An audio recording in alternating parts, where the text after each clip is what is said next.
Movie के start में हमें दो भाइयों को दिखाया जाता है, जिनमें से छोटे का नाम नेथन था, जिसको प्यार से नेट कहा करते थे। वो दोनों भाई चोरी छुप कर एक म्यूजियम में जाते हैं और वहाँ जाकर एक मैप चुराने की कोशिश करते हैं, पर तभी वहाँ पर तो पुलिस ऑफिसर्स आ जाते हैं और वो उन दोनों भाइयों को पकड़कर एक ऑर्फन हाउस में ले जाते हैं। दरअसल इन दोनों के पेरेंट्स नहीं थे और वो दोनों शुरू से ही ऑर्फन में रहा करते थे, और नेट के बड़े भाई ने इस मैप को चुराने की बहुत बार कोशिश की थी, क्योंकि नेट और उसका भाई पायरेट्स के खानदान से बिलोंग करते थे और वो जो मैप था उसमें बहुत बड़े खजाने का राज छुपा हुआ था। अब उस ऑर्फन हाउस की सिस्टर पुलिस ऑफिसर से ये कहती है कि नेट अभी छोटा है, आप लोग इसके बड़े भाई को लेकर जा सकते हैं, क्योंकि वो बार बार मना करने के बावजूद भी चोरी किया करता था। बट यहाँ पर नेट का बड़ा भाई खुद को पुलिस के हवाले नहीं करना चाहता था, इसलिए अब वो यहाँ से भागने का डिसाइड करता है। अब वो अपने सामान को पैक करने के बहाने अपने रूम में जाता है। नेट अपने बड़े भाई से कहता है कि मैं तुम्हारे बगैर नहीं रह सकता। यहाँ पर नेट का बड़ा भाई उसको एक लॉकेट, लाइटर और एक लेटर देता है और ये कहकर वहाँ से चला जाता है कि मैं वापस जरूर आऊँगा।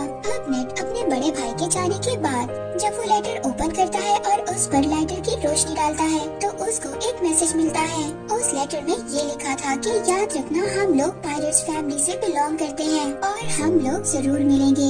इसके बाद सीन शिफ्ट होता है और हमें 15 साल बाद का सीन दिखाया जाता है। हम नेट को देखते हैं जो अब बड़ा हो गया था और वो एक बार में काम किया करता था और साथ ही छोटी मोटी चोरी भी किया करता था। जब एक दिन नेट अपने बार में काम कर रहा था तो उसके पास विक्टर नाम का एक आदमी आता है। वो उसे कहता है कि मैं तुम्हें और तुम्हारे भाई को जानता हूँ। वो बताता है कि कुछ टाइम पहले मिलकर हम काम किया करते थे, लेकिन नेट को इस बारे में जानने में कोई भी दिलचस्पी नहीं थी। वो विक्टर से वहाँ से जाने का कहता है, मगर विक्टर जाते जाते उसके लिए एक कार्ड छोड़कर जाता है। उस कार्ड में विक्टर का एड्रेस लिखा हुआ था। नेक्स्ट सीन में हम देखते हैं कि नेट विक्टर के घर पर चला जाता है।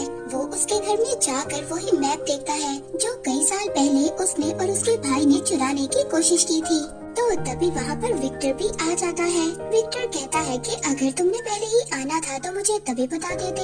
यहाँ पर नेट विक्टर से कहता है कि ये तो वही मैप है जिसको ढूंढने के लिए कई लोगों ने बहुत ज्यादा मेहनत की और ये एक खजाने का नक्शा है और इस मैप के रास्ते पर जाकर बहुत ज्यादा लोगों ने अपनी जान दे दी और उन्हें कुछ भी हासिल नहीं हुआ और ये एक बकवास स्टोरी थी। विक्टर नेट से कहता है ये कोई बकवास स्टोरी नहीं है और मैं जानता हूँ तुम्हें और तुम्हारे भाई को इस मैप के बारे में काफी ज्यादा इन्फॉर्मेशन है। फिर इसके बाद विक्टर वहाँ पर नेट को एक बुक दिखाता है। उस बुक में वो एक शिप की तस्वीर दिखाता है। ये शिप कोई आम शिप नहीं है, बल्कि ये कोई बहुत ही पुरानी शिप है और इसकी कीमत 500 करोड़ है। और तो और उस शिप में बहुत ज्यादा खजाना भी छुपा हुआ है, जिसको 18 लोगों ने मिलकर वहाँ पर छुपाया था। और जब नेट को इस खजाने के बारे में इतनी ज्यादा इन्फॉर्मेशन थी तो विक्टर उसको कैसे जाने दे सकता था, और अब वो उसे अपने साथ काम करने की ऑफर करता है, लेकिन नेट उसकी ऑफर को रिजेक्ट कर देता है। तो विक्टर उससे कहता है कि अगर तुम मेरा साथ दोगे तो तुम्हें तुम्हारा बड़ा भाई भी मिल सकता है।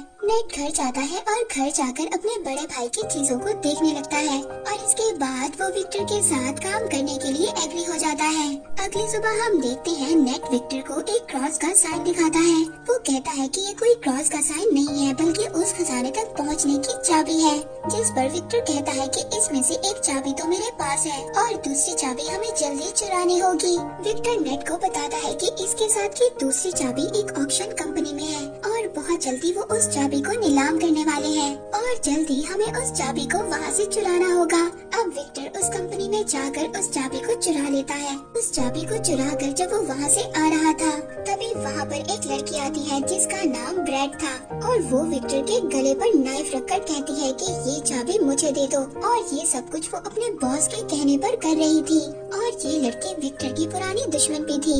अब जब वो दोनों उस चाबी के लिए फाइट कर ही रहे थे तभी वहाँ पर कुछ गार्ड्स आ जाते हैं। विक्टर उन गार्ड्स का फायदा उठाता है और वहाँ से चाबी लेकर निकलने में कामयाब हो जाता है। अब चाबी को लेते ही सार विक्टर नेट को लेकर बार्सिलोना जाता है। वहाँ पर उनको फ्रेजर नाम की एक लड़की मिलती है। फ्रेजर विक्टर को पहले से ही जानती थी, मगर वो नेट को नहीं जानती थी। फ्रेजर विक्टर से पूछती है कि ये कौन है, तो विक्टर फ्रेजर से कहता है कि ये तो मेरा पुराना दोस्त है। यहाँ पर नेट को पता चलता है वो दूसरी चाबी विक्टर के पास नहीं बल्कि फ्रेजर के पास है। तो नेट विक्टर से कहता है कि तुमने मुझसे झूठ क्यों बोला। फ्रेजर कहती है कि शायद तुम इसके बारे में सही तरह से नहीं जानते।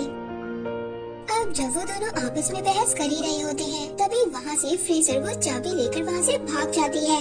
नेट फ्रेजर के पीछे भाग रहा था और फ्रेजर आगे थी। फ्रेजर अपनी कार में बैठकर वहाँ से निकलने की कोशिश करती है मगर नेट उसकी गाड़ी के आगे आ जाता है। तो वहाँ पर विक्टर भी आ जाता है। वो फ्रेजर से कहता है कि अगर तुम्हें सारा खजाना चाहिए तो ले लो, मगर ये तुम नहीं जानती कि ये चाबी कहाँ और किस वक्त लगेगी और इन सब के बारे में सिर्फ नेट को ही पता है।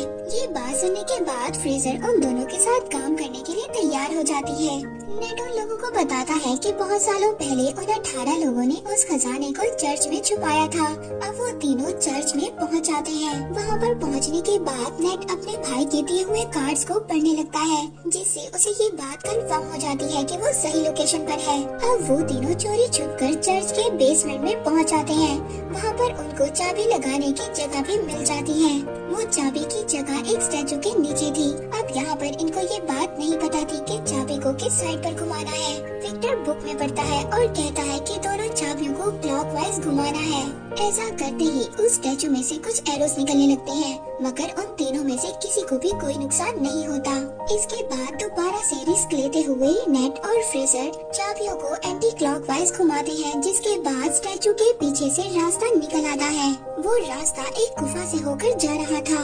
फिर नेट यहाँ पर विक्टर से कहता है कि हमें इस रास्ते से गुजरकर एक रास्ते से नहीं बल्कि दो अलग अलग रास्तों से जाना होगा। वो कहता है कि मैं और फ्रेजर एक रास्ते से जाएंगे और तुम अलग रास्ते से जाना। इसके बाद नेट और विक्टर अपने फोन को जीपीएस के साथ कनेक्ट कर लेते हैं। अब नेट और फ्रेजर एक रास्ते से जाते हैं जबकि विक्टर दूसरे रास्ते से जाता है। उस गुफा के रास्ते से जाते जाते नेट और फ्रेजर एक बार में पहुँच जाते हैं। वहाँ पर एक और सीक्रेट रास्ता था जिसके बारे में कोई भी नहीं जानता था। वो लोग उस रास्ते पर जाते इससे पहले वहाँ पर कुछ लोग उन पर अटैक कर देते हैं। नेट वहाँ पर उस आदमी को रोकने के लिए फाइट करता है और फ्रेजर उस रास्ते को ओपन करने की कोशिश करती है। उस दरवाजे के ओपन होते ही नेट और फ्रेजर उस रास्ते से भाग जाते हैं। अंदर जाने के बाद अब उन लोगों को तीसरा दरवाजा नजर आता है जो उसी क्रॉस वाली चाबी से खुल सकता था। फ्रेजर उस दरवाजे को खोलने की जैसे ही कोशिश करती है तो वहाँ पर पानी भरना शुरू हो जाता है क्योंकि उस दरवाजे को खोलने के लिए दूसरे दरवाजे पर चाबी लगाकर पहले उसे खोलना होगा जिसको विक्टर ही खोल सकता था। विक्टर दूसरे साइड वाले दरवाजे को खोलने की कोशिश कर रहा था पर तभी वहाँ पर वही लड़की आ जाती है जिसने पहले भी विक्टर पर अटैक किया था और उन दोनों में जबरदस्त फाइट होने लगती है। दूसरी तरफ नेट और फ्रेजर पानी में फंस गए थे और वहाँ पर बेहोश होने वाले थे। विक्टर उस लड़की को मारकर बेहोश कर देता है और जल्दी से उस दरवाजे में चाबी को लगा देता है। इसके बाद नेट और फ्रेजर बच जाते हैं और सेफली उस दरवाजे से बाहर आ जाते हैं। अब बारी थी फाइनल दरवाजे पर जाने की, लेकिन कोई भी ये नहीं जानता था कि उस दरवाजे को कैसे ओपन करना है। विक्टर बाहर खड़ा एक होल में से उन दोनों को देख रहा था पर तभी वहाँ पर नेट अपना दिमाग इस्तेमाल करता है। वो फ्रेजर से कहता है कि जाओ और विक्टर से दूसरी चाबी लेकर आओ, लेकिन विक्टर उन दोनों पर ट्रस्ट नहीं करता और दूसरी चाबी देने से इनकार कर देता है। लेकिन थोड़ी ही देर बाद विक्टर उस चाबी को दे देता है क्योंकि उसके पास कोई और ऑप्शन नहीं था। नेट देखता है कि उस दरवाजे पर एक सिंबल बना हुआ था।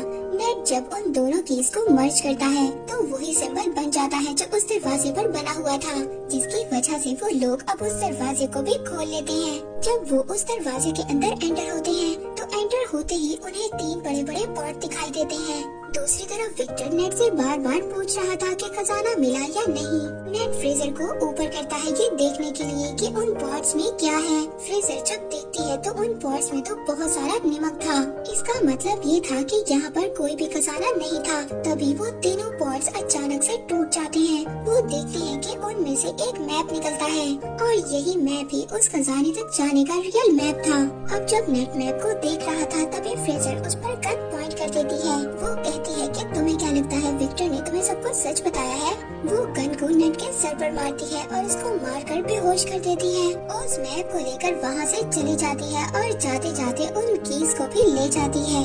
इसके बाद विक्टर नेट के पास आता है। वो देखता है कि नेट बेहोश है। जब नेट को होश आता है तो उन दोनों को पता चलता है कि फ्रेजर उनको धोखा देकर भाग चुकी है। नेट को जब होश आता है तो वो विक्टर से पूछता है कि मेरा भाई कहाँ पर है और तुमने मुझसे क्या छुपाया है। अब विक्टर उसको बताता है कि मैं और तुम्हारा भाई बहुत साल पहले खजाना ढूंढने के लिए निकले थे, जिसके लिए हमें एक बुक को चुराना था, मगर हमने उस बुक को तो चुरा लिया। इसके बाद जब हम वापस आने लगे तो मोरकाडा के लोगों ने हम पर फायर कर दिया। उस फायरिंग में तुम्हारे भाई को एक बुलेट लगी, जिसकी वजह से उसकी डेथ हो गई। ये सुनकर नेट बहुत ज्यादा इमोशनल हो जाता है। वो रोने लगता है। वो विक्टर से कहता है कि तुमने मेरे भाई को मरने के लिए छोड़ दिया था और अब तुम दोबारा से उस खजाने तक पहुंचने के लिए मेरा इस्तेमाल कर रहे हो। तो विक्टर कहता है कि ठीक है, मैंने झूठ बोला, मगर तुम्हारा भाई भी यही चाहता था कि उसके मरने के बाद तुम उसके ड्रीम को पूरा करो। नेट विक्टर से कहता है कि ठीक है, मैं उस खजाने तक अपने भाई के लिए जरूर जाऊंगा। इसके बाद हम दोनों के रास्ते अलग अलग होंगे। इसके बाद हम फ्रेजर को ब्रेड और उसके बॉस के साथ देखते हैं, यानी कि फ्रेजर इन दोनों के लिए काम कर रही थी। अब जो ब्रेड का बॉस था वो ब्रेड से कहता है कि आज के बाद तुम फ्रेजर के अंडर काम करोगी। और इसके बाद ब्रेड का बॉस अपनी पूरी टीम को लेकर खजाने की तलाश में प्लेन में बैठकर निकल जाते हैं और वो अपने साथ जरूरत के सामान को भी ले लेते हैं। प्लेन में बैठा ब्रेड का बॉस सबसे यही कह रहा था कि वो खजाना मेरा था और वो कई साल पहले मेरे खानदान से गुम हो गया था। लेकिन तभी ब्रेड अचानक से आकर पीछे से अपने बॉस का गला काट देती है। बॉस को मारने के बाद फ्रेजर अब ये समझ जाती है कि ये उसको भी मार देगी, इसलिए वो अपनी जान बचाने के लिए प्लेन्स में जो कार थी उसमें छुप जाती है। इस पर ब्रेड अपने आदमियों से कहती है कि फ्रेजर तुम्हें जैसे ही नजर आए तुम उसको फौरन से फायर कर देना। अब वो लोग फ्रेजर को वहाँ पर ढूंढ ही रहे थे, तभी हम नेट और विक्टर को देखते हैं जो एक कार के डिक्की में छुपकर उस प्लेन में आ गए थे। अब जब वो सभी लोग फ्रेजर को ढूंढ रहे थे, इस बात का फायदा उठाकर नेट और विक्टर उस मैप को चुरा लेते हैं। इसके बाद ब्रेड और फ्रेजर में भी फायरिंग स्टार्ट हो जाती है। वो एक दूसरे पर फायर कर रही होती है। विक्टर नेट से कहता है कि हमें मैप मिल चुका है, इसलिए हमें जल्दी से पैराशूट लेकर यहाँ से जाना होगा। यहाँ पर विक्टर पैराशूट लेकर जंप मार देता है, मगर नेट वहीं पर रुक जाता है और ब्रेड से कहता है कि तुमने मेरे भाई को मारा था। वो वहाँ की सभी कार्गो को पैराशूट से अटैच कर खोल देता है, जिससे कि प्लेन का सारा सामान बाहर गिरने लगता है। वहाँ पर ब्रेड के लोग नेट और विक्टर पर फायर करने लगते हैं। तभी वहाँ पर नेट का पाँव कार्गो में लगी बेल्ट में फंस जाता है और वो उस सामान के साथ ही बाहर हवा में उड़ने लगता है। लेकिन वो बहुत ज्यादा कोशिश करने के बाद दोबारा से प्लेन में आ जाता है। तभी वहाँ पर फ्रेजर एक बड़ी सी कार को लेकर प्लेन से जंप करने वाली थी। वहाँ पर नेट भी खड़ा था। अब कार के साथ दोबारा से नेट भी नीचे गिर जाता है। अब जब वो दोनों नीचे गिर रहे थे तभी फ्रेजर नेट से कहती है कि जल्दी से पैराशूट खोलो, लेकिन यहाँ पर तो नेट ने कोई पैराशूट लिया ही नहीं था।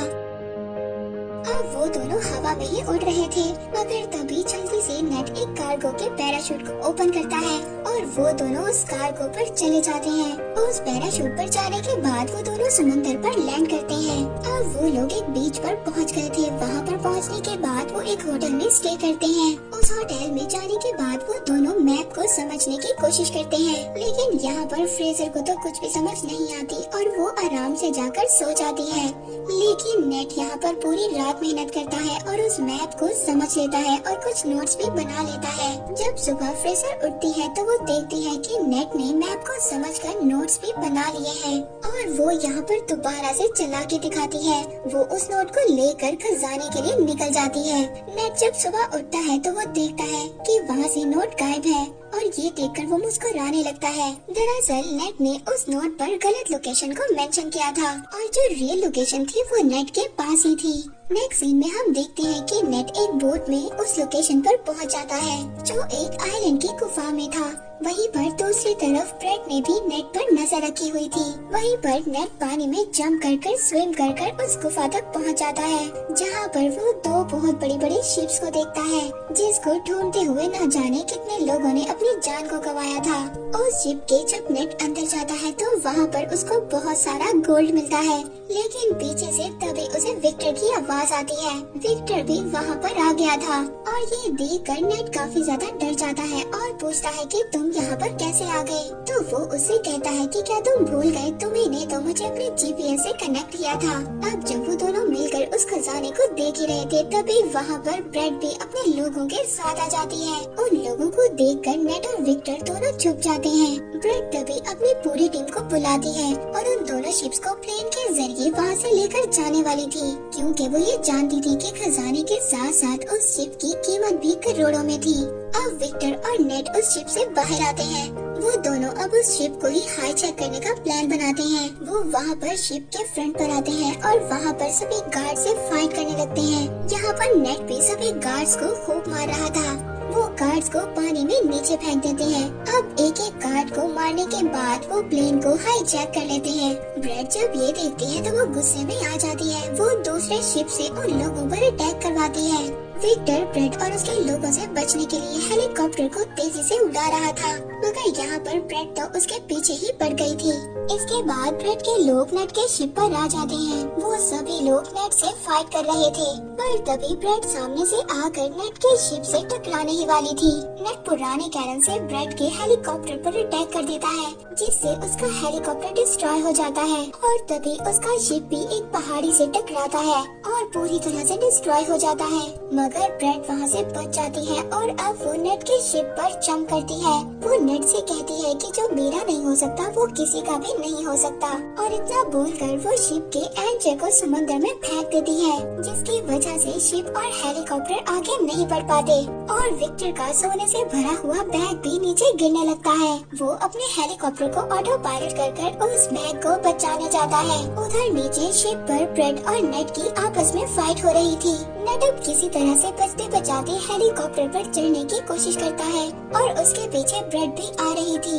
विक्टर यहाँ पर गोल्ड से भरे हुए बैग को सेक्रीफाइस कर देता है। वो ब्रेड पर देकर मारता है, जिसके बाद ब्रेड पानी में जाकर गिरती है। लेकिन तभी वो शिप जो हेलीकॉप्टर से लटक रही थी उसकी रस्सी भी टूट जाती है। अब नेट को तो विक्टर किसी तरह से ऊपर खींच लेता है, लेकिन वो पूरी की पूरी शिप ब्रेड के ऊपर गिर जाती है, जिसकी वजह से अब उसकी डेथ हो जाती है और वो शिप वहीं पर टूटकर तैरने लगती है। नेट विक्टर से कहता है कि हम ये गोल्ड अभी भी हासिल कर सकते हैं, लेकिन विक्टर उसको मना कर देता है। वो कहता है कि अब ये सारा सोना गवर्नमेंट का हो चुका है और वो लोग उसे लेने के लिए आ रहे हैं, जिसके बाद विक्टर दुखी होकर हेलीकॉप्टर चलाने लगता है। तो नेट उससे कहता है कि दुखी मत हो, और फिर वो एक एक कर गोल्ड को अपनी पॉकेट से निकालने लगता है और वो दोनों खुशी खुशी जाने लगते हैं। मूवी के लास्ट में हम देखते हैं कि एक मोटर बोट नेट और विक्टर का पीछा कर रही है, जो कि कोई और नहीं बल्कि फ्रेजर ही थी, जिसको नेट ने बेवकूफ बना दिया था।